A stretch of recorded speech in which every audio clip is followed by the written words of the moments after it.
All right, we missed you guys last night, 7:30 p.m. Central Standard Time. Every Monday night we have a live show. Well, except last Monday night because our 4-year-old granddaughters are here. They're twins, and Stacy and I are wearing them out. I almost had it pulled off to where we could have done the live show last night, but it just didn't work out. So we'll see you guys next Monday night, 7 p.m. Central Standard Time. Now we're going to get right into it. You didn't think you were going to vote your way out of this, did you? Don't you guys remember the last election? There was plenty of voter interference. Hunter Biden's laptop is for real. And did you know that it actually has a connection to the Wiener laptop? Do you guys remember the Wiener laptop? But let's get back to the election because it's less than a week away. Already in Pennsylvania, we have the Amish going out to early vote. Here's a picture of them doing that right here. I love this stuff. And Scott Pressler, he's one of the main people that is out there in Pennsylvania rocking the vote, baby. He has registered more Republicans in Pennsylvania than ever before. There's actually more registered Republicans now in Pennsylvania than there are registered Democrats to vote, right? So that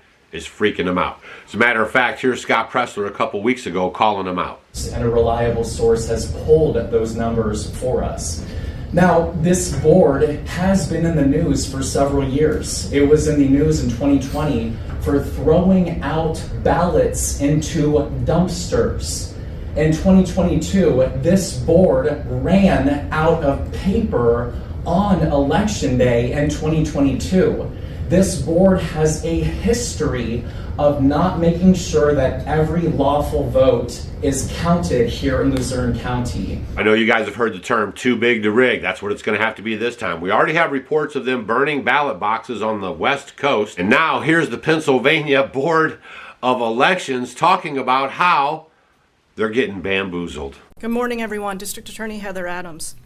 On Tuesday afternoon, I was contacted by Krista Miller, who is our Chief Clerk of Elections, regarding potentially fraudulent voter registration applications that had recently been received by her office. At that time, she informed me that the Elections Office received approximately 2,500 applications at or near the deadline for registering to vote. While preparing to process these applications, staff noticed that numerous applications appeared to have the same handwriting, were filled out on the same day with unknown signatures, and some were previously registered voters, excuse me, and the signatures on file did not match the signatures on the application. So before I begin to summarize our preliminary findings, I must remind everyone that this is an ongoing investigation, and for that reason, I will be limited in the details that I can provide. Lancaster County detectives began investigating the voter registration applications and immediately found applications that were indeed fraudulent. Indicators of fraud included inaccuracies with the addresses listed on the applications, false personal identification information, as well as false names. A number of the applications also contained names that did not match the provided Social Security information. In some cases, applications contained correct personal identification information, such as the correct address, correct phone number, date of birth, driver's license number, and Social Security number. But the individuals listed on the applications informed detectives that they did not request the form, they did not complete the form, and verified that the signature on the form was not theirs. At this point, it is believed that the fraudulent voter registrations are connected to a large-scale canvassing operations for voter registrations that date back to June. However, the majority of the applications received are dated August 15th and after. Those canvassing for voter registrations were employed and paid to obtain voter registration applications. The majority of the applications were from residents in the city of Lancaster.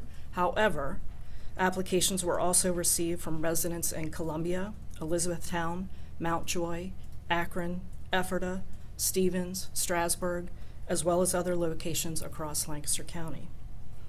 The canvasses themselves took place at various shopping centers, parking lots of grocery stores and businesses, sidewalks, and parks. During this preliminary investigations, detectives were able to verify some of the applications were indeed legitimate. In these instances, the applicant verified that they did provide information to a canvasser. For these applications, we will immediately advise voter registration and that we confirmed that they are legitimate requests, and voter registration will process that application. Thus far, of the investigations that we have completed, we have determined that 60% have been fraudulent. That is of the investigations that we've completed. We do have more to do today, and my understanding is that voter registration is still going through the box of 2,500, but should be completed sometime here today. As I said, the investigation is ongoing. We are aware of at least 2 other counties that received similar applications that are currently being investigated. At this point, we have confirmed violation of our crimes code as well as our elections code. We have all available detectives working on this. We are all hands on deck so that we can properly assess the validity of these applications in a timely manner. If needed, we will request additional assistance from our local police departments. Man, I'm 57 years old. I do not ever remember it being this spicy, y'all. Make sure you're staying up on your preps. Make sure if you're registered to vote that you get out there and vote and record your vote. Make sure that you're double checking your machine. There's even reports of the vote switching on the machine. So when you press your name, the other name lights up. If you're not paying attention, they'll sneak that by you. I saw one report where they said there's a small box that you have to push right there, and if your finger just moves over, it clicks the one above it. They're coming out with all kinds of excuses on why their machines aren't working. So make sure you double check on your vote before you leave that building, and make sure your vote is counted properly, y'all. We are literally in the fight of our life, spiritually and physically. Okay, and physically. All right, share this video with your friends. We are not going to get past the shenanigans that are going on with this election, so it's got to be too big to rig, right? And also, Steve Bannon just got released from that bogus, jail sentence that he had to do. It's getting crazy out here, man. They're coming for the Patriots, so buckle up. The Republican National Committee has filed another lawsuit against the Detroit Department of Elections, alleging that the city deleted Dropbox surveillance footage, violating the Freedom of Information Act. According to the lawsuit, the RNC requested the footage earlier this year, but they never received it. The video was requested in connection to the absent voter ballot drop box. The city responded to the lawsuit, stating by the time the video was found, it had been recorded over and was no longer available. The RNC also filed a lawsuit against the city in August, alleging that city officials didn't hire enough Republican poll workers.